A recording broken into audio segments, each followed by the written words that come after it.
Good morning. It is Tuesday, April the 6th, and I want to read from Psalm 51. I want to read verses 2 and 3, so just follow along here. Wash me thoroughly from my iniquity, and cleanse me from my sin, for I know my transgressions, and my sin is ever before me. Guilt. It's one of the most powerful emotions that we have. Guilt can be painful when it begins to gnaw at you and really eat at your soul. It can gnaw away at our cowardly consciences. It presses us towards feeling the need for the freeing act of confession. And here King David wrote this psalm right after he was experiencing guilt at its worst, right after he had committed his acts with Bathsheba.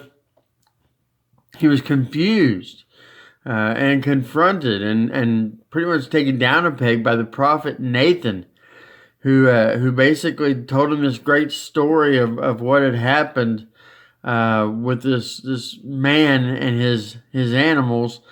And when David reacted strongly, saying he should be punished, Nathan said, "You're the man." And David needed to have this confession session.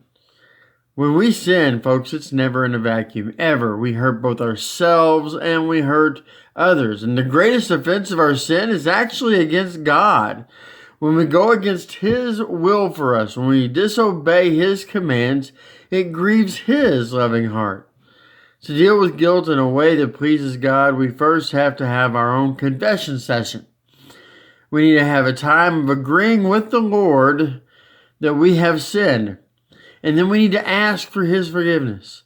We must confess then also to the person that we have wronged. That is actually part of repentance. And it's only then, through that confession session, that we can get any freedom of conscience. Biblical forgiveness is the beginning of a restored freedom and renewed health. Is there something that you have that feeling of guilt out about today? Maybe it's time to take care of it. I hope you have a great day. We'll see you again tomorrow.